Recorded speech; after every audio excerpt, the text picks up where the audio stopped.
Assalamualaikum warahmatullahi wabarakatuh.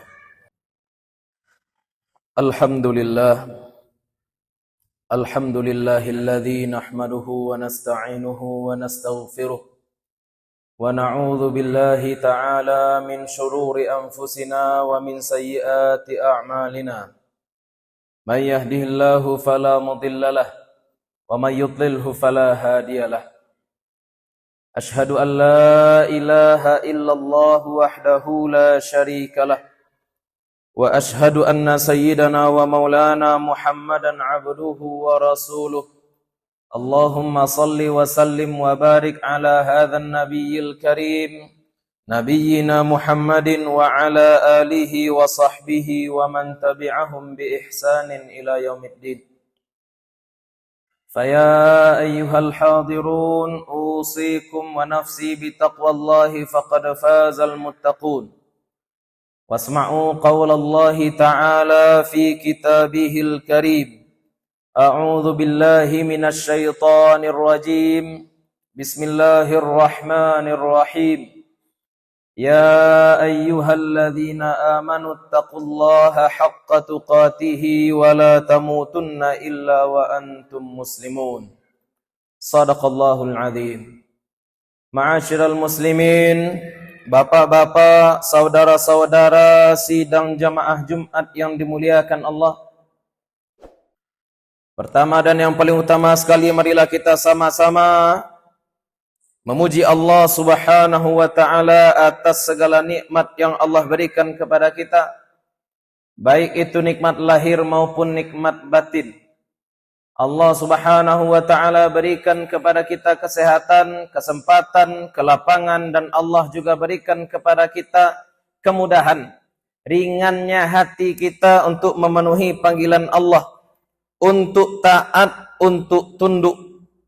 Mudah-mudahan nikmat hidayah ini Allah senantiasa tambahkan bagi kita. Allah jaga untuk kita sehingga kita bisa konsisten dalam perbuatan baik, konsisten dalam tunduk dan taat kepada Allah Subhanahu wa ta'ala. Dan mudah-mudahan kita nanti dapat menutup ajal kita dengan kalimat la ilaha illallah. Selanjutnya salawat dan salam mudah-mudahan selalu dicurahkan oleh Allah Subhanahu wa ta'ala untuk Nabi Muhammad sallallahu alaihi wasallam. Mudah-mudahan dilimpahkan pula untuk keluarga dan para sahabat beliau serta kepada siapapun yang telah menyampaikan ajaran beliau kepada kita.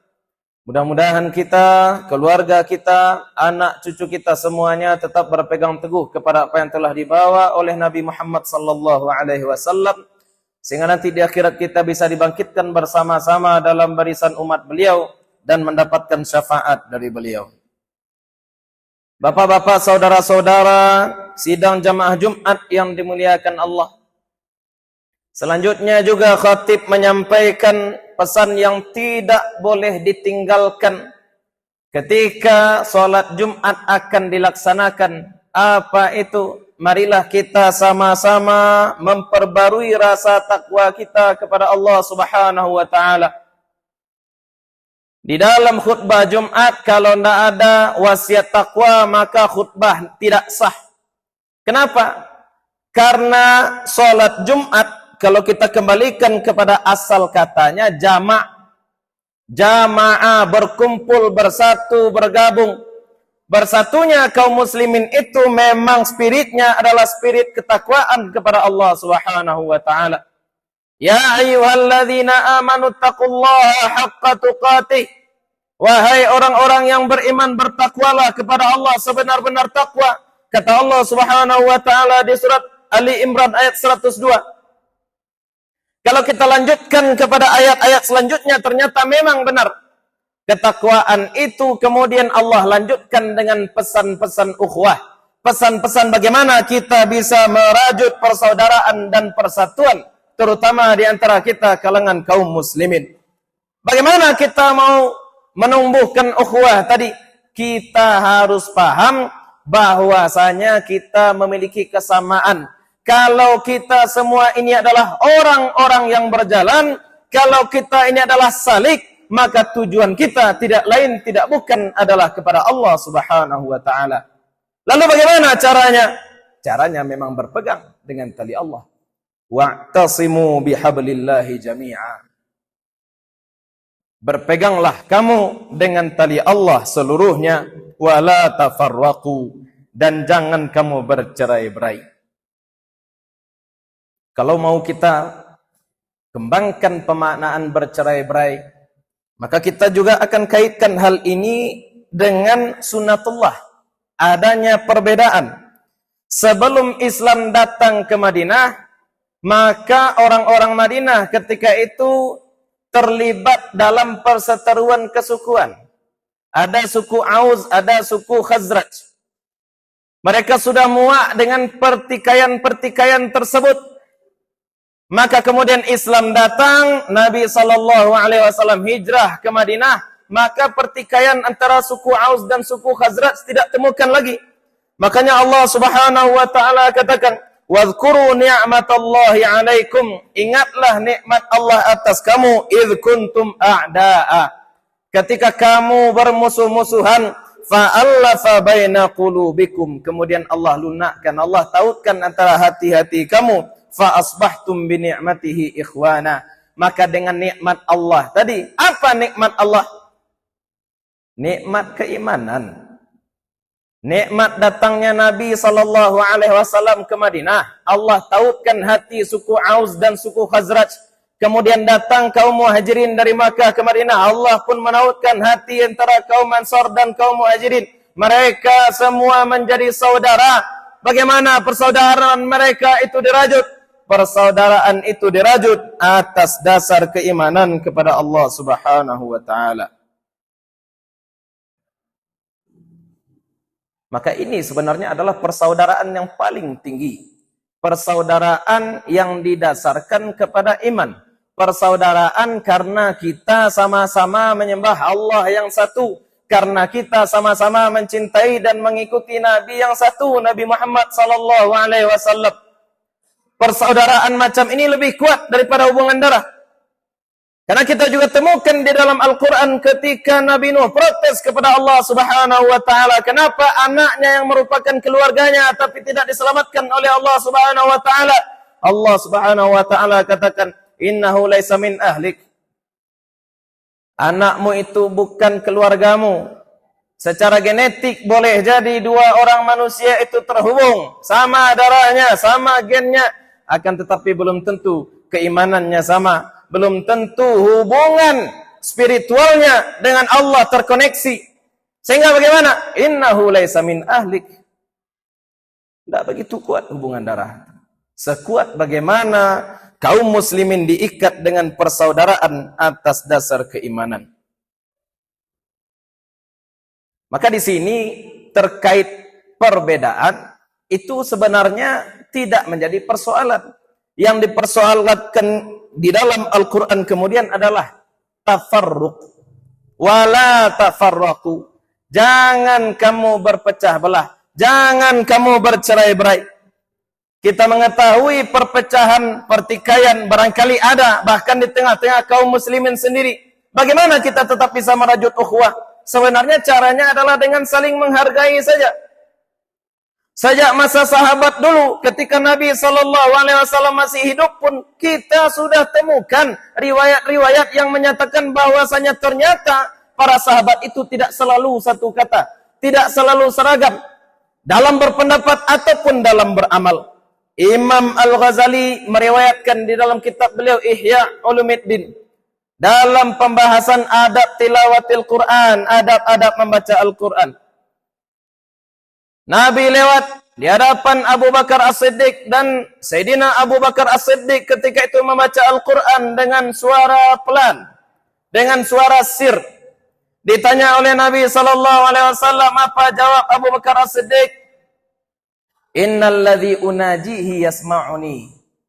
Kenapa membaca Al-Quran dengan sir? Sesungguhnya zat yang aku sedang bermunajat kepadanya, yasma'uni, mendengar aku.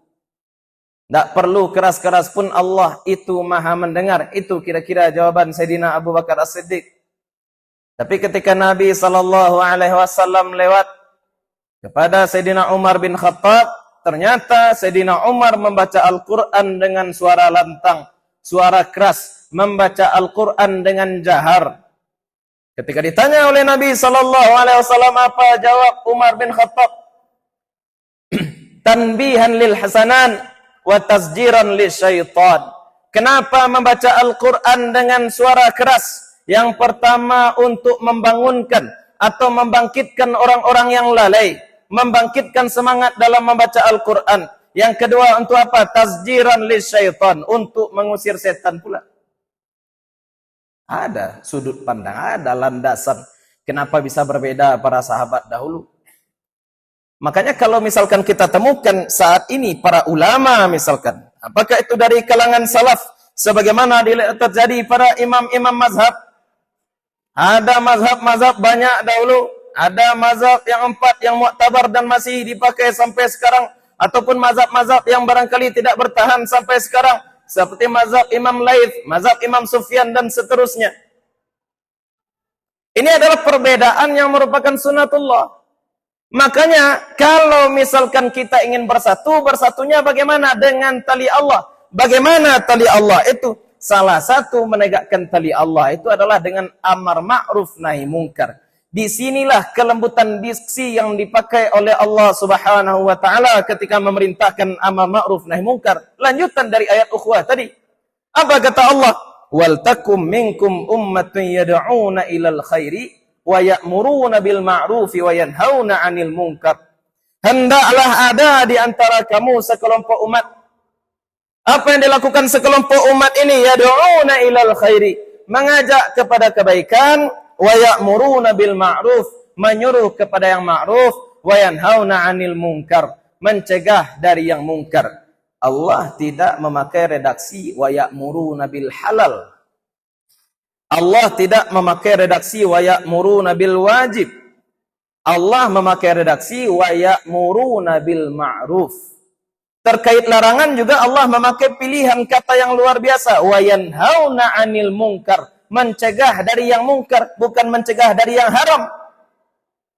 Kenapa bisa Allah memakai redaksi ini? Kenapa yang kita kenal adalah amar ma'ruf nahi mungkar, bukan amar wajib nahi haram? Karena ternyata ini adalah kehalusan bahasa Al-Quran untuk mengakomodir perkara-perkara yang boleh jadi diperselisihkan oleh ulama. Menurut ulama fulan boleh jadi ini hukumnya halal. Menurut ulama fulan boleh jadi hukumnya makruh. Menurut ulama fulan boleh jadi ini hukumnya sunnah, dan seterusnya. Lalu yang akan dicegah yang bagaimana?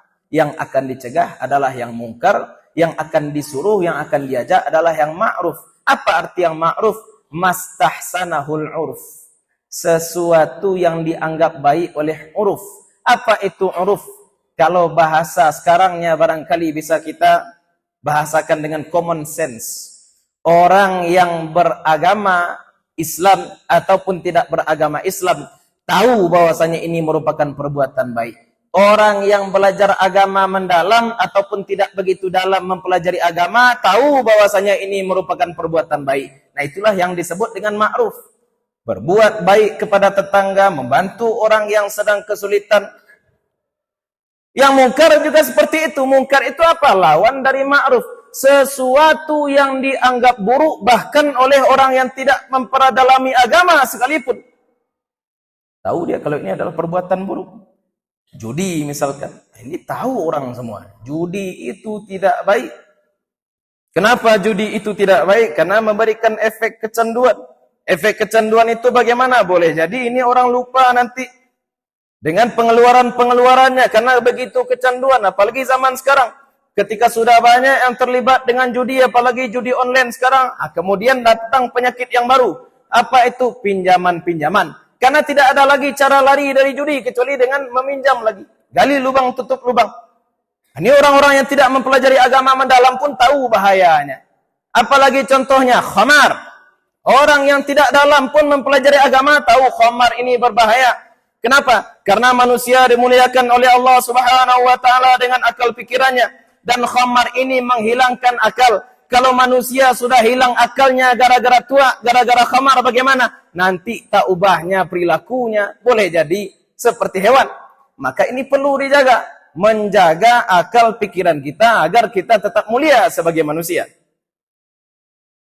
Ini namanya mungkar. Maka ini sepakat kita semua. Kalaupun nak mempelajari agama berdalam-dalam, tahu kita, oh ini adalah perkara mungkar. Mari kita cegah bersama-sama. Ini adalah perkara ma'ruf. Maka mari kita hidupkan, maka mari kita galakkan bersama-sama.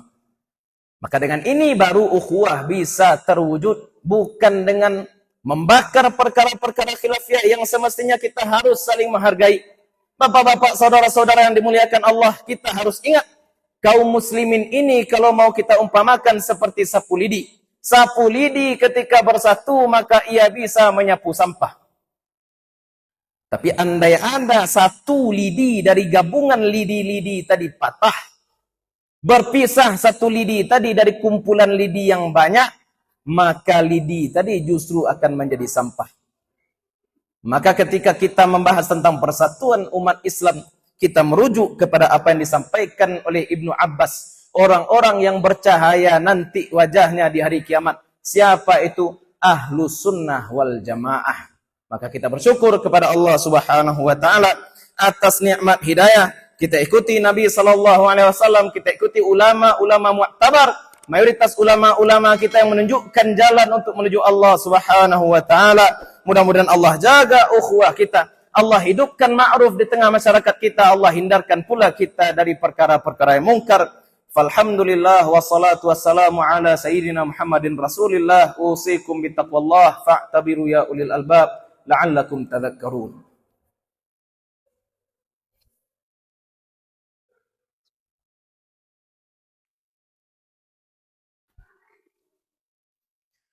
Alhamdulillahilladzi hadana li hadza wa ma kunna linahtadiya laula an hadanallah. Asyhadu an la ilaha illallah wahdahu la syarikalah wa asyhadu anna sayyidana wa maulana Muhammadan abduhu wa rasuluh.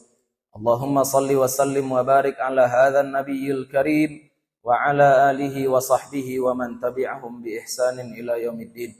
Fa ya ayyuhal hadirun usikum wa nafsi bi taqwallahi faqad fazal muttaqun. Ittaqullaha haqqa tuqatih wa la tamutunna illa wa antum muslimun.